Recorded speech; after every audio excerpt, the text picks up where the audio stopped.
Hello, this video is to demonstrate the FizzBuzz problem.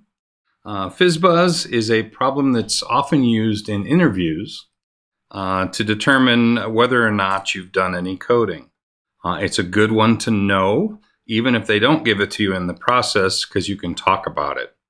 Now, I'm going to show it with test-driven development, which is always a good thing to use in your coding exercises. It shows that you have a real grasp on the coding concept, and most companies really want you to know how to do test-driven development.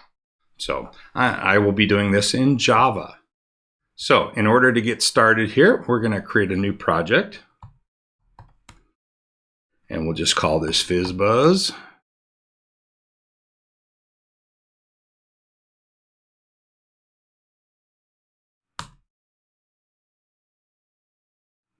And we'll make it a Gradle application.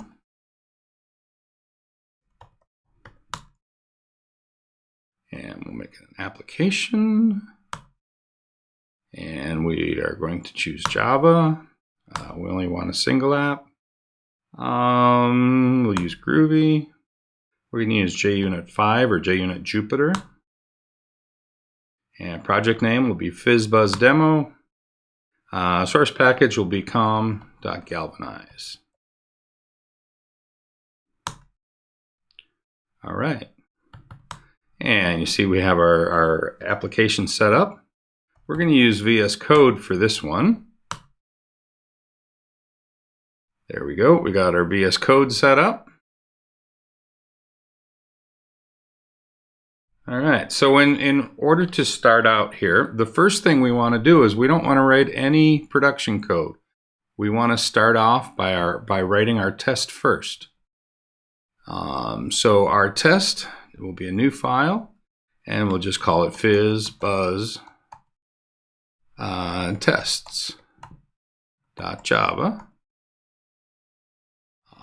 There we go. For some reason,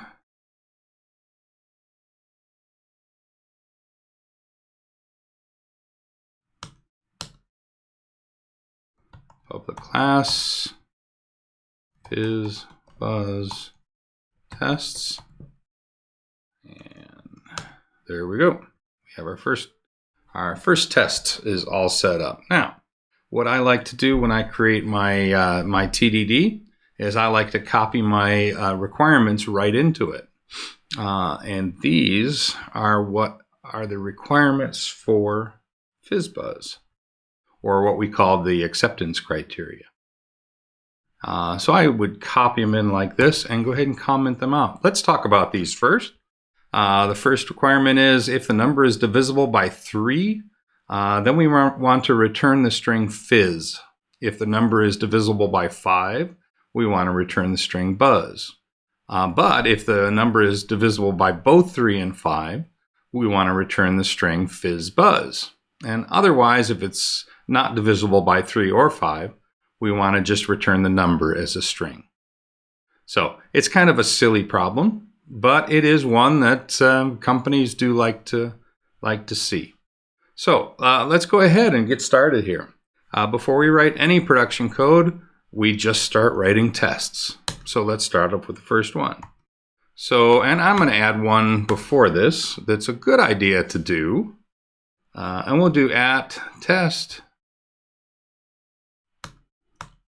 And we'll just call this void can start FizzBuzz. So in this case, we'll just do FizzBuzz equals FizzBuzz equals new FizzBuzz. And then, of course, we need to perform an assertion. So that would be FizzBuzz. Oh, I'm sorry. We got to do an assert. Not null. FizzBuzz. Just like that. Now, there's three phases to test-driven development: red, green, and refactor. You always want to start out in the red phase or in the failure phase. And in this case, we're failing because of a compilation error. We've failed because FizzBuzz can't be resolved. It doesn't exist yet. So now we can create our class FizzBuzz. We're not going to do anything else with this, except I'm going to move it up to main up here, com galvanize. And then we have it ready for us. So, and then what I like to do is I like to arrange my windows like this whenever possible. And we'll get rid of those because we don't need them. So then I have all my tests on the right and my production code on the left. And then we'll go ahead and run this, make sure it fails. We're failing. Why are we failing? Unresolved compilation error. Assert not null is undefined. Oh, not null. We don't need an import there. Okay, that was an easy fix. Add static method. There we go. And we'll go ahead and run that again. And we are green. We can see that here, we're green. Okay.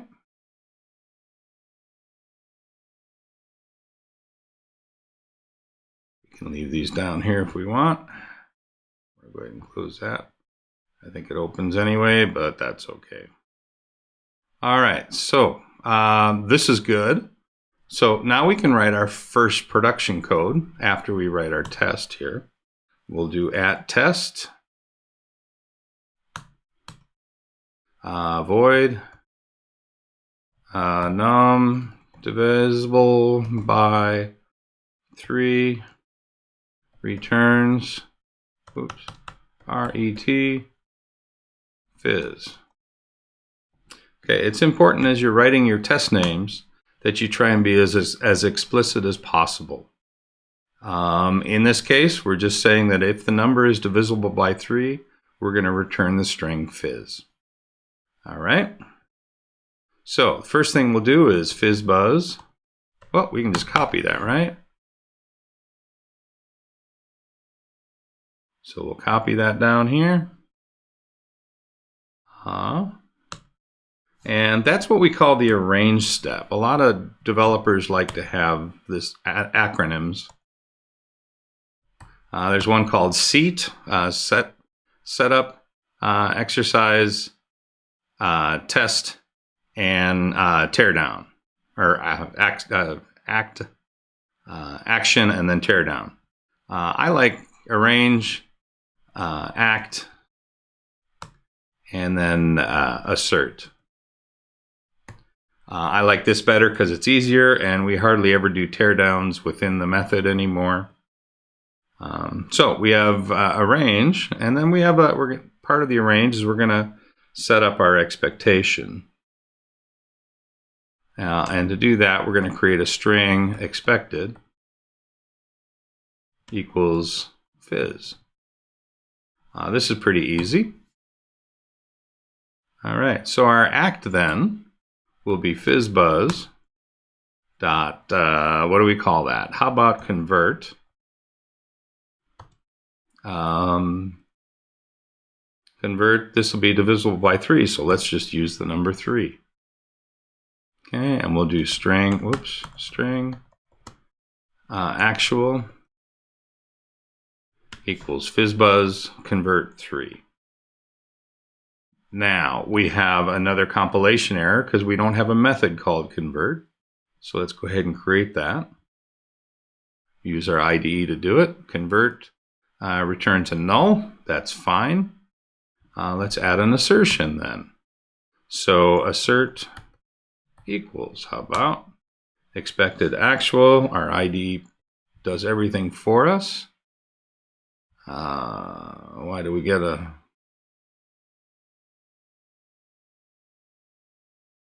undefined for the type FizzBuzz? That should work. All right. So let's look at it here. We expected fizz, but it was null. Okay, easy to fix here. Now, what we say is that when we create our production code, we want to make our test pass with the easiest code possible. So the easiest thing to do here is just to return fizz. It sounds silly, but do it, and then you can just move on. And we are in green again. All right, you want to get to green as fast as possible. Now, I want to do some refactoring. We have this redundancy here where we create FizzBuzz twice. That doesn't make a whole lot of sense.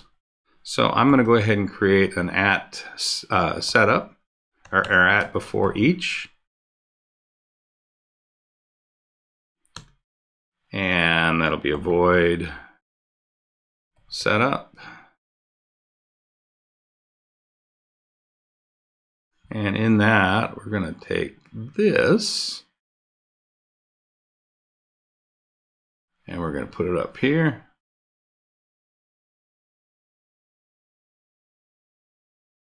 Take out that.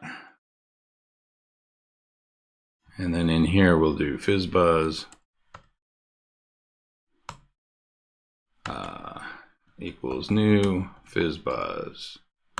Okay, this is the step that we call refactoring. So we started out in red phase where everything fails. Then we moved quickly, as quick as possible, to the green phase. And then we go, if we look and see if there's anything we can revise or anything we can refactor, and we do that refactoring at that point. So now I can get this out of here. And then our code is pretty solid right now. All right, so let's do the next one. It's going to be very similar to this. So let's go ahead and copy that. Oops, I need the whole method.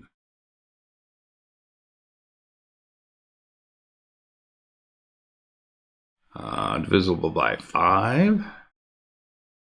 Now, and instead of fizz, we want to return buzz. All right, so let's change this to buzz. Change this to 5. All right, let's run that. And we're red. Why are we red? We were expecting buzz, but it was fizz. That's because we've hard-coded fizz. So now we can start adding some logic here. And the simplest way to do this would be if I mod, we'll do both sides of it now, equals 0, because that's where we're at now. And let's move this one up.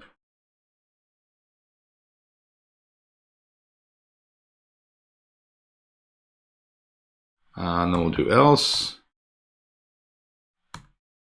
if I mod 5 equals 0.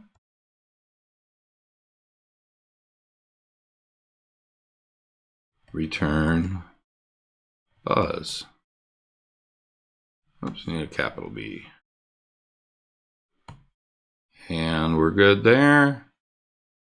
We need to take care of the regular situation, return. We'll leave our null in there. Okay, so let's check our buzz. Buzz is good. Let's check the whole class. And we're green all the way. So what's our next case here? Our next case is if it's both divisible by both 3 and 5, we want to return FizzBuzz. So let's go ahead and type this one. At test, guest, T-E-S-T, void, num, div, by 3 and 5, return FizzBuzz. All right, so our arrange step then would be string expected equals FizzBuzz.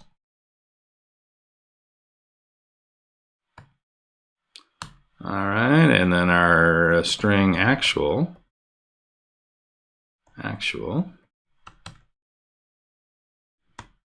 equals FizzBuzz dot 3 and 5. Let's just take 15. Convert 15. All right, and then we will do our insert equals expected actual, and let's run that. And that's good. We are in the red phase again. Why are we in the red phase? We were expecting FizzBuzz, but it was just fizz. That's because we made it through the first one. We never went through the else if. So how do we solve this one? Fairly easy one to solve. We're going to create a string buffer.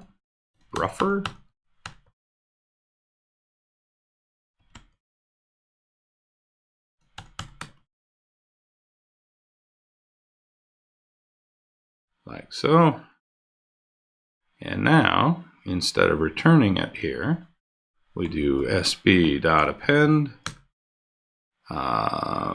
This will be fizz. And then this one will be sb.append buzz.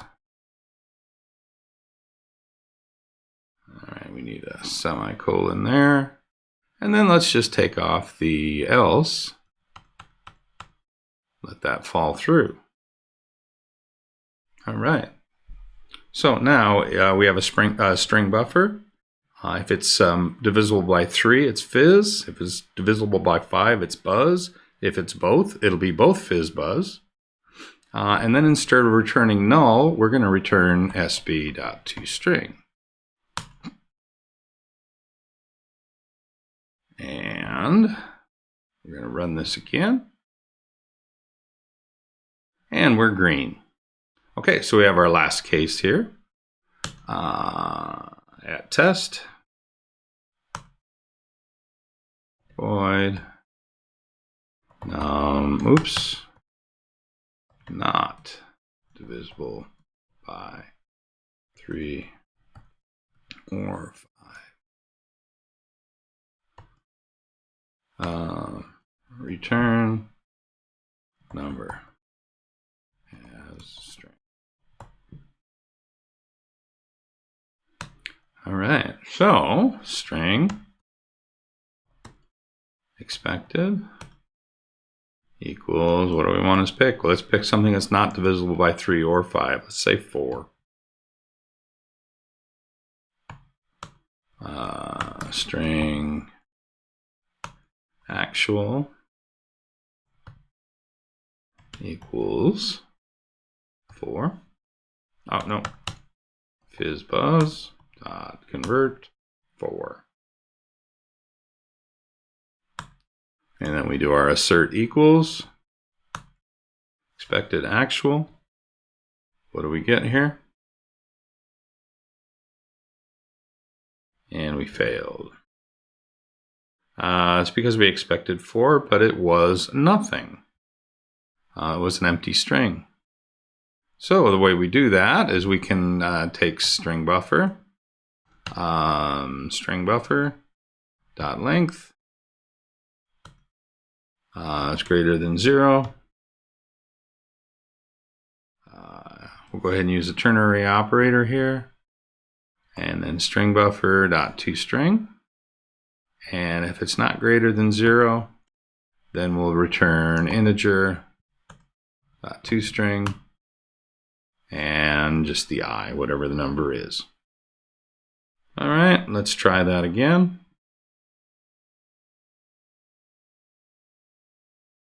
And we're green.